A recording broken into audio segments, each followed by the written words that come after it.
네, 우리 기도하고 말씀 듣도록 하겠습니다. 살아계신 아버지 감사합니다. 오늘도 주님 초대하시고 불러주신 귀한 영혼들 하나님 앞에 올려드리오니 주께서 받아주시고 주의 말씀으로 들려 주시옵소서.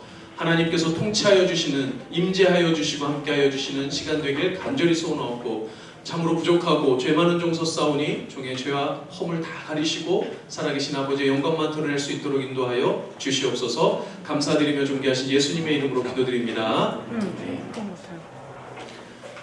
지난주까지 요한일서를 2번에 걸쳐서 봤는데요, 갑작스럽게 이렇게 조금 본문이 좀 바뀌게 되었습니다.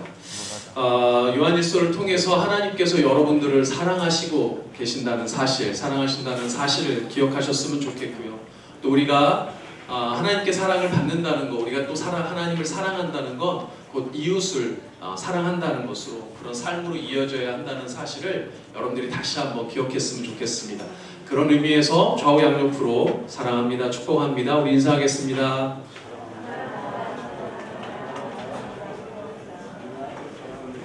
자, 우리 허리 한번 다시 좀 세울까요? 자, 앉는 자세를 바로 하고 스가랴를 이제 시작하는데, 갑자기 스가랴, 여러분들 스가랴라는 발음도 조금 어려운, 여러 한 번도 읽어보지도 않았을 것 같다는 생각이, 통독하면서 뭐 스치듯 지나갔으면 모를까, 그럼 제대로 읽어보지도 않은 책이었을 가능성이 아주 큰데요, 갑자기 이렇게 스가랴를 다루는 이유가 뭘까? 하나님께서 오늘 우리에게 이 스가랴 말씀을 주시는 이유가 뭘까? 목사님 좀 고민을 하면서 그 이유가 무엇인지 좀 찾아봤습니다. 그래서 이렇게 정리를 한 게, 오늘날 우리 가운데 사라지고 있고 희미해져가는 3가지가 있다라는 마음을 주셨어요. 이 시대 우리 가운데 사라지고 있는 3가지의 것들, 그게 뭘까? 그것에 대한 응답으로 스가랴의 말씀을 주신 게 아닐까라는 생각을 하게 됐습니다. 첫째는, 이 시대는 환상이 사라지고 있는 시대예요. 이 시대는 환상이 사라져가고 있어요. 환상이 사라져가고 있다는 것은 영적인 실체를 믿지 않는다는 이야기입니다. 여러분들 4차 산업혁명이라는 얘기 많이 들었죠? 이제 여러분들도 4차 산업혁명, 학교에서도 얘기 많이 하죠. 언론에서도 얘기 많이 하고. 4차 산업혁명 시대를 살아가는 여러분들은 사실은 이 용어가 너무나도 익숙해요. 왜냐면 목사님이나 우리 선생님 세대는 3차 산업혁명 시대에 태어나서 잘 자라다가 4차 산업혁명이 충격으로 다가가 봤지만, 여러분들은 사실상 거의 4차 산업혁명 시대에 태어나서 4차 산업 시대에서 자랐기 때문에 별로 그렇게 불편하지 않은 개념일 수 있습니다. 근데 이 4차 산업혁명이라는 건 과학기술의 놀라운 발달 때문에 일어나게 된 게 4차 산업혁명이에요. 여러분들, 목사님만 해도 어렸을 때 상상 속에나 가능했던 게 지금은 막 현실화되고 있죠. 여러분들, 날아다니는 자동차 판매가 되고 있다는 거 아세요? 자율주행 자동차 뭐 이런 것도 있죠. 여러분들 뭐 자동차만 그렇습니까? 요즘 비행기도 아예 무인 비행기, 이제 조종사 없이 비행기가 뭐 택배도 날라준다고 그러고, 전쟁이 일어나면 조종수 없는 비행기가 날아가서 적진에 날아가서 작전을 펼칩니다. 무인 비행기가 있고요. 여러분들, 우리 사람하고 똑같이 생긴, 그래서 말도 하고 심지어는 같이 생각도 해주고 고민도 해주고 해결도 해주는 우리 인간을 닮은 로봇들도 등장을 했어요. 어렸을 때는, 목사님 어렸을 때는 정말 영화에서도 보기 힘들었던 일들이 지금은 벌어지고 있습니다. 그런데 과학기술이 이렇게 발달했다는 건, 이 모든 것은 사실상 과학기술은 눈에 보이지 않는 영적 실체에 대해서는 인정하지 않아요. 그러니까 세상에 존재하는 진짜 환상이 있고 진짜 영적인 실체가 있는데, 그런 진짜 환상과 진짜 영적인 실체에 대해서는 갈수록 부인하게 되고 믿지 않게 되고 그런 것들이 사라진다는 거예요. 천사와 사탄은 여러분들 그냥 뭐 게임에서나 나오는 존재이죠. 여러분들 천국과 지옥도 마찬가지죠. 여러분들이 생각하고 있는 성경에서 나오는 수많은 영적인 실체에 대해서 갈수록 부정하게 돼요. 우리 인간도 물질로 만들어진 육적인 존재만이 아니고, 우리 인간은 영적인 존재이고 영적인 실체가 있어요. 그런데 우리는 그걸 갈수록 잊어먹게 돼요. 근데 스가랴서가 총 14장이 되어 있는데 1장부터 8장까지는 환상에 대해서 다루고 있어요. 붉은 말을 탄 사람의 환상이 나오고요, 네 뿔과 네 대장장이의 환상, 측량줄 잡은 사람의 환상, 여호수아라는 제사장이 나오는데 그 여호수아라는 제사장의 무죄 판결과 임명에 대한 환상, 순금 등대와 두 감람나무에 대한 환상, 또 날아다니는 두루마리가 나오는 환상이 있고요. 에바라고 하는 그런 그 측정도가 있는데 그 에바 속에 여인이 나오는 환상이 있고, 마지막에 네 병거가 나오는 환상, 총 8가지의 환상이 등장을 합니다. 그런데 이 8가지의 환상이 다 무엇에 대해서 얘기를 하냐면 성전을 건축하는 것과 관련된 이야기를 하거든요. 그런데 이 성전은 눈에 보이는 성전이 아니라 눈에 보이지 않는 성전에 대한 이야기예요. 곧 우리의 영적인 건축, 영적인 회복에 대해서 이야기하는 게 이 8가지 환상에 대한 거예요. 그래서 여러분들 갈수록 이 시대는 환상을 부인하고 영적인 실체를 부인하고 그런 것들이 갈수록 사라져가는 시대예요. 여러분들은 다 눈에 잡히는 것들만 익숙한 시대이고 눈에 보이는 것 때문에 눈에 보이지 않는 영적 실체에 대해서는 갈수록 무감각해지고 부정해가는 그런 시기에 살고 있는 거예요. 스가랴를 다루는 동안 여러분들이 이 영적인 실체에 대해서 영의 눈이 좀 열리고 그 영의 눈을 통해서 영적인 실체를 경험하고 확인할 수 있는 여러분들 되셨으면 좋겠습니다. 아멘. 두 번째는 헌신이 사라진 시대예요. 헌신이 사라져버리는 시대가 이 시대. 여기서 헌신은 올드 슈즈가 아니에요. 올드 슈즈가 아니고 여기서 헌신은 곧 섬김과 관련된 이런 일. 여러분들 이 시대는 자기 자신이 최고라고 여겨지는 시대예요. 자기 자신만이 최고예요. 이미 여러 차례 이 얘기에 대해서 여러분들에게 자주 이야기를 했습니다. 목사님이 하나님 앞에 개인적으로 받는 말씀 중에 가장 두려운 것이 자기가 최고라고 말하는 이 세상에 대한 경고의 메시지입니다. 그만큼 이 시대에 가장 팽배하고 여러분들을 위협하는 생각이 무엇이냐? 내가 최고라는 생각. 다른 사람은 중요하지 않아요. 어느 누구도 다른 사람 앞에 자기 자신을 겸손하게 내려놓지 않습니다. 심지어 당연히 머리를 숙여야 하는 대상에게조차도 그러지 않아요. 예컨대 여러분들 같으면 여러분들 가정의 부모님, 여러분들 학교의 선생님, 우리 교회 선생님들, 당연한 권위를 인정하고 머리를 숙여야 되는 사람에게조차도 머리를 숙이지 않고 겸손하게 자신을 낮추지 않아요. 소위 인권이라는 그럴싸한 표현으로 자기 자신에게 조금이라도 손해가 오면 견디지 못하는 게 이 시대예요. 반대로 말하면 남을 위해서 혹은 자기가 속한 공동체를 위해서 헌신하는 사람이 갈수록 사라져간다는 얘기. 자기의 시간과 노력과 물질의 손해를 감수한 그런 헌신, 자기의 불편함, 자기의 어려움, 자기의 아픔, 이런 것들은 조금 감수하고 남을 위해서 공동체를 위해서 헌신하겠다고 하는 사람이 갈수록 사라져가는 시대예요. 그런 의미에서 여러분들 옆에 있는 우리 선생님들께 다시 한번 선생님들 바라보면서 사랑합니다, 축복합니다 인사하시길 바랍니다. 빨리 인사해요. 사랑합니다, 축복합니다. 우리 선생님들은 정말 선생님들의 시간과 물질과 노력과 그리고 심지어는 정서적인 상처까지도 다 감내하시면서 여러분들을 섬기고 있는 분들이에요. 그런 의미에서 이 시대 너무 소중한 분들이 여러분 선생님들이신 줄 믿습니다. 아멘? 아멘. 자, 그런데 이 스가랴는 되게 놀라운 이 말씀을 전하는데요. 어떤 메시지가 있냐면 아까 전에 스가랴가 1장부터 몇 장까지 있다고 그랬어요? 14장까지 있다고 그랬는데 1장부터 8장까지는 환상이 나오다가 9장에서 14장까지는 갑자기 메시지가 확 전환이 됩니다. 전혀 다른 주제를 다뤄요. 그 전혀 다른 주제가 뭐냐면 메시아에 관련된 이 땅에 오실 구원자 왕에 대한 이야기를 하는데요. 예언에 대한 말씀이 나옵니다. 그런데 그 오실 메시아에 대한 모습이 조금 예상하고 달라요. 아주 이 스가랴에서 유명한 말씀 중에 하나인데 스가랴 9장 9절에 그 오실 메시아에 대해서 이렇게 예언을 합니다. 9장 9절 여러분들 함께 읽어볼까요? 시작! 시온에 따라 크게 기뻐할지어다 예루살렘에 따라 즐거이 부를지어다 보라 내 왕이 내게 임하시나니 그는 공의로 오시며 구원을 베푸시며 겸손하여서 나귀를 타시나니 나귀의 작은 것 곧 나귀 새끼니라. 아멘. 여러분들 이 오실 왕 그분은 겸손하셔서 나귀 중에서도 가장 작고 볼품없는 연약한 작은 나귀 새끼를 타고 오신다.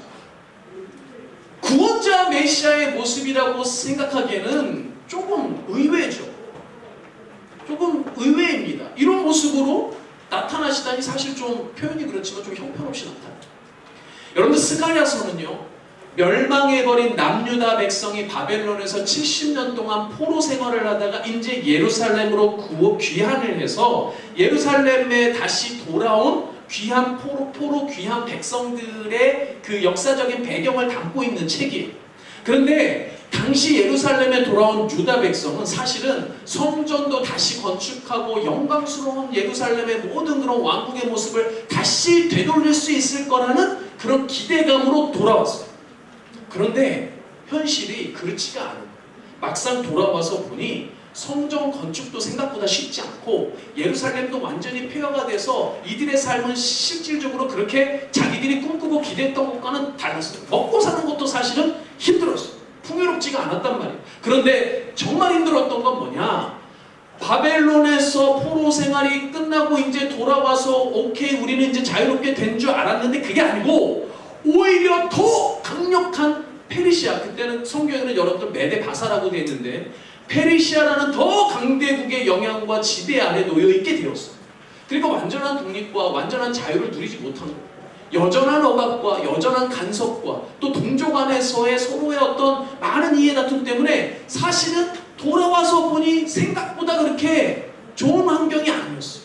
그래서 이들은 예전부터 기다려오던 그들의 완전한 독립, 다윗의 후손으로 올 그 위대한 왕을 통해서 완벽하게 자신의 왕국이 건축되고 다시 회복될 것을 기대하는 마음을 갖고 있었어요.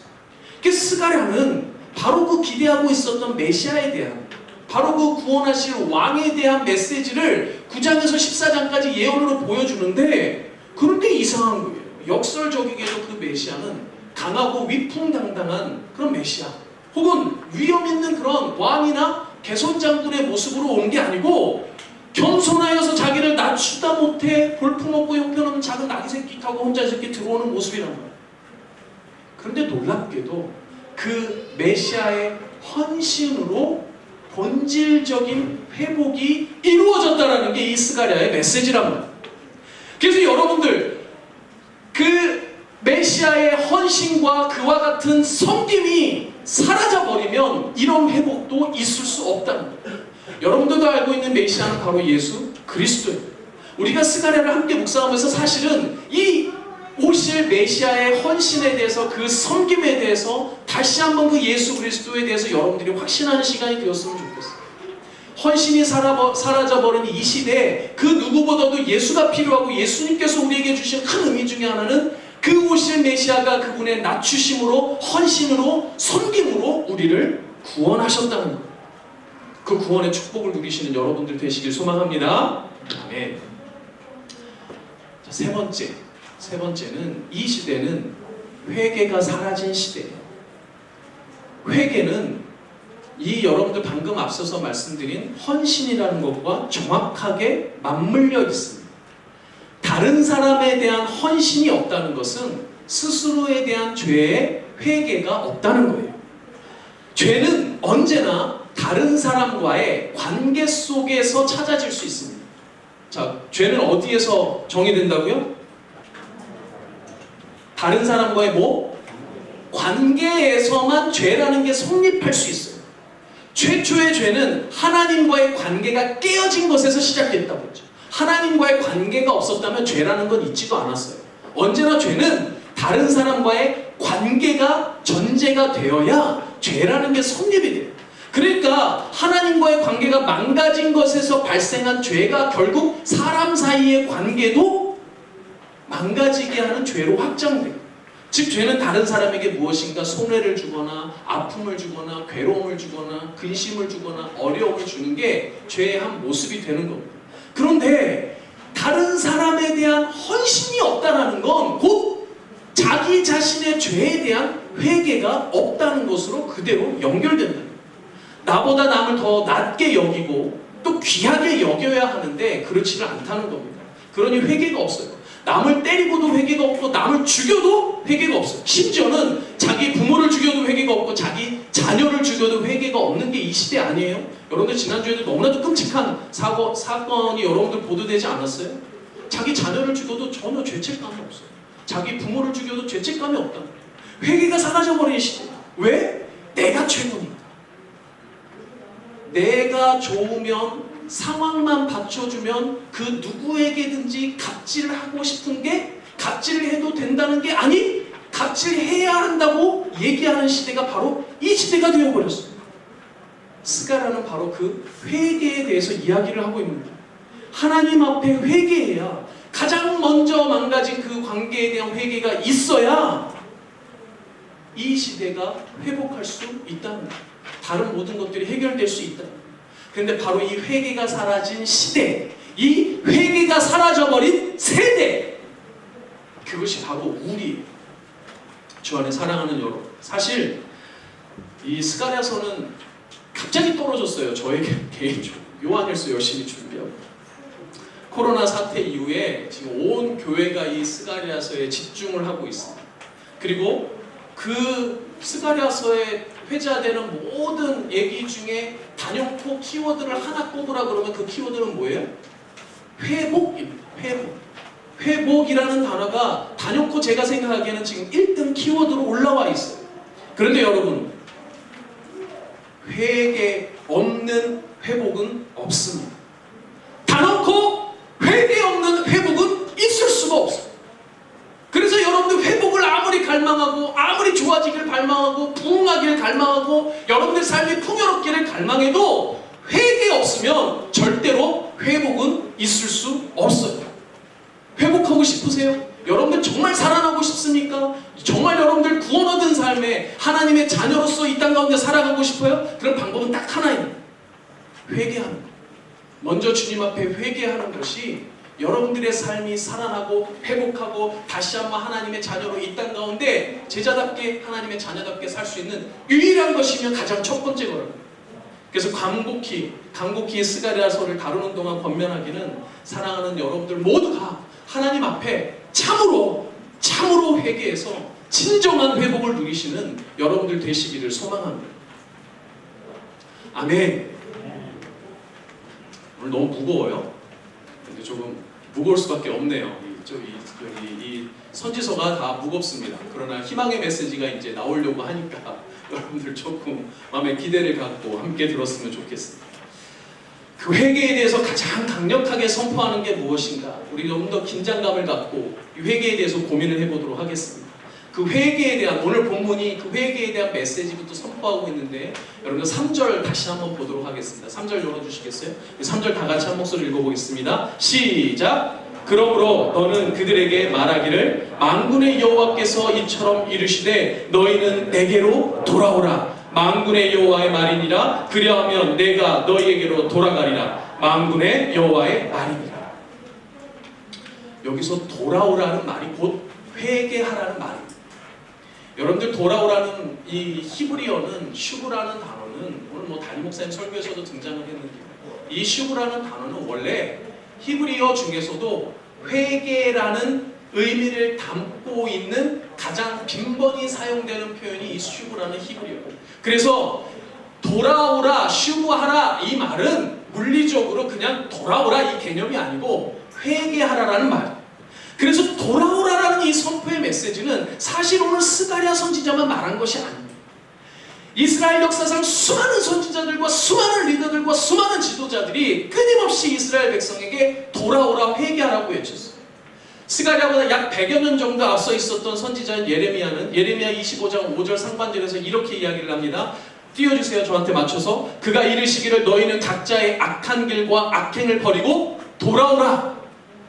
스가랴보다 약 50년 앞서 있었던 선지자인 에스겔도 이렇게 말합니다. 에스겔 33장 11절에서 이스라엘 족속아 돌이키고 돌이키라. 너희 악한 길에서 떠나라. 어찌 죽고자 하느냐 하셨다 하라.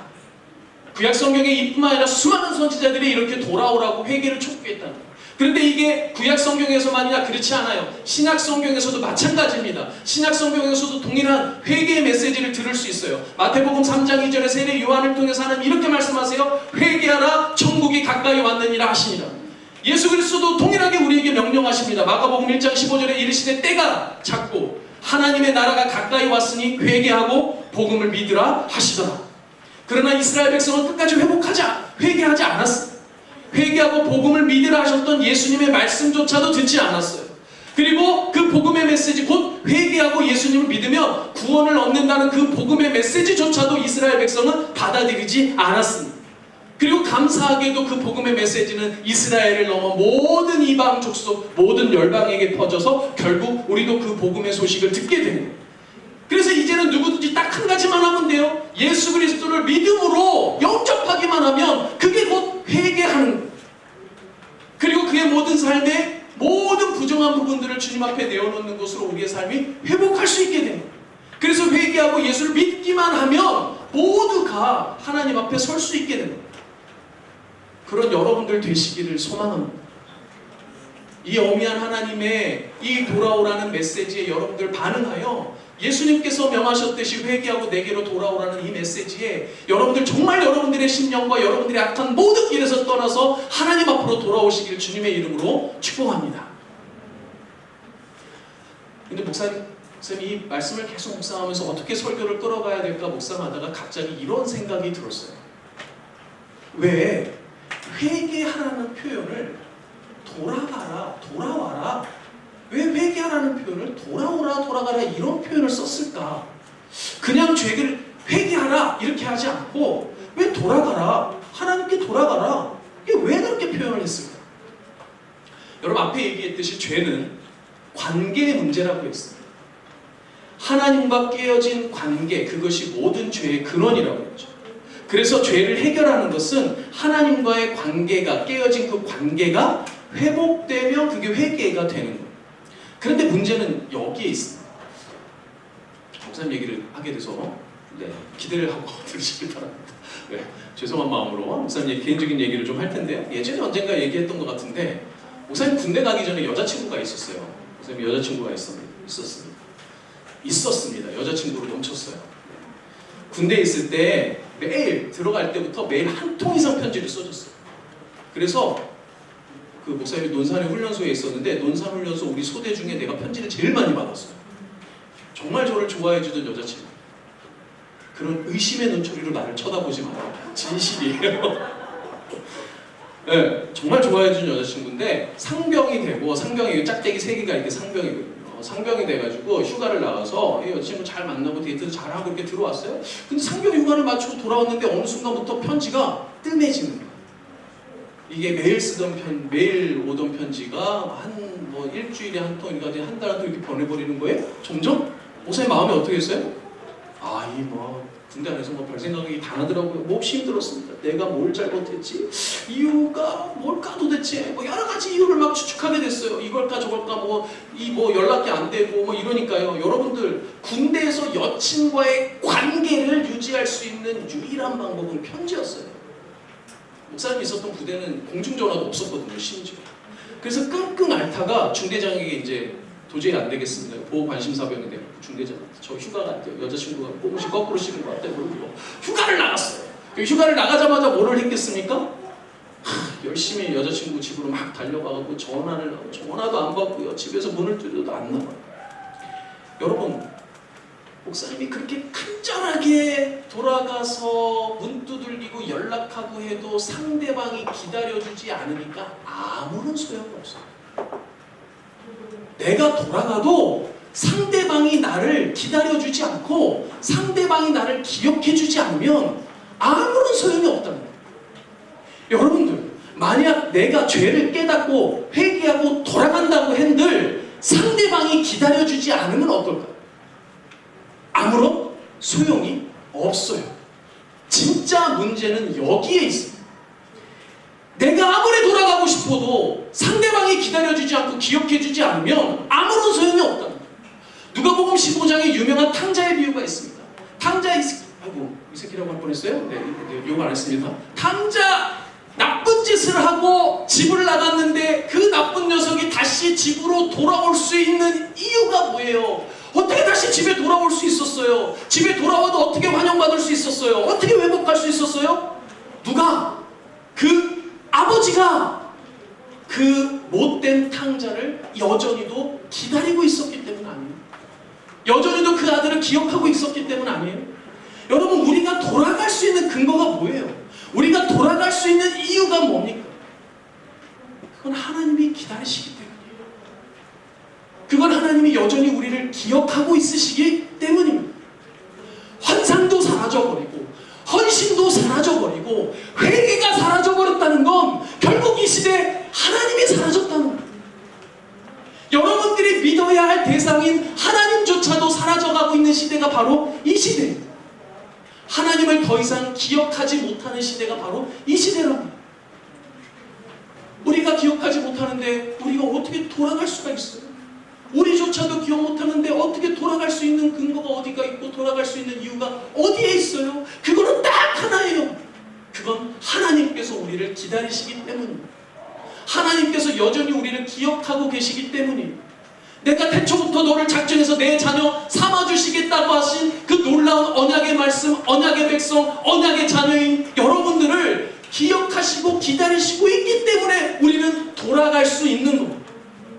하나님은 여전히 여러분들을 기억하시고 기다리시며 부르고 계신 줄 믿습니다. 돌아오라 내 딸아, 돌아오라 내 아들아. 지금도 부르시는 것이, 지금도 기다리고 여러분들을 기억해 주는 것이 여러분들 믿는 하나님인 줄 믿습니다. 그래서 놀라운 건 이 스가랴 선지자 이름의 뜻이 여호와가 기억하신다예요. 우리가 기억한다가 아니에요. 여호와가 기억하신다. 그래서 이스라엘 백성은 저는 개인적으로 놀라운 것 중에 하나는 이 스가랴라는 이름은 당시에 아주 흔한 이름이었다고 해요. 어떤 학자는 성경에만 30여 명 서로 다른 동명 30인이 등장한다고도 말을 합니다. 그만큼 이스라엘 백성은 어떤 믿음을 가지고 있었냐면 우리가 돌아가기만 하면 여호와께서 기억하시고 기다리신다는 믿음이 있었다. 주 안에 사랑하는 여러분들이 돌아갈 수 있는 근거, 그것이 왜 회개가 되느냐? 그것의 근거가 뭐냐? 여호와 하나님께서 다 망해버린 못된 유다 백성까지도 기억하시고 기다리신 그 놀라운 기억하심과 기다리심, 그 여호와 하나님의 그 놀라운 인격적인 성품, 아버지의 그 성품이 있기 때문인 줄 믿습니다. 여러분들 모두 이 자리에 있다는 것은 하나님께서 여러분들을 기억하신다는 거예요. 여러분들이 이 자리에 앉아있다는 것은 여호와 하나님께서 여전히 여러분들을 자리마다 기다리시고 기억하신다는 거예요.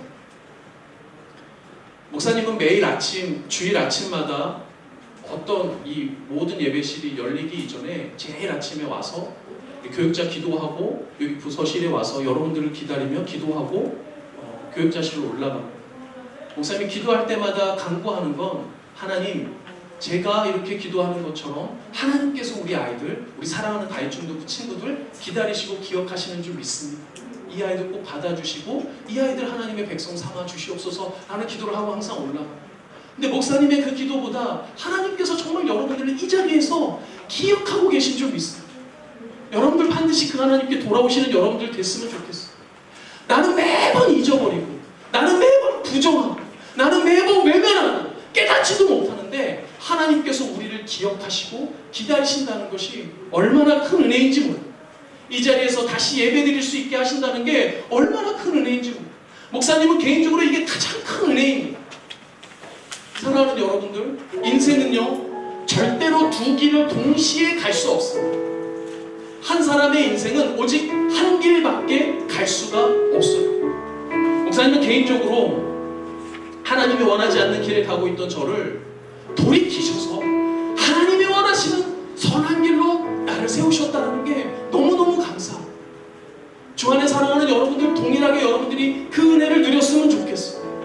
여러분들이 세상의 악한 길, 여러분들의 세상의 악한 행을 그냥 따라가지 않고 하나님이 돌아오라고 부르실 때 돌이켜서 하나님이 기억하시고 부르실 때 돌이켜서 하나님 앞에 다시 오시고 하나님이 세워주신 의로운 길, 하나님이 세워주신 선한 길, 그 행복의 길, 회복의 길, 그 생명의 길로 여러분들 돌아오시길 축복합니다.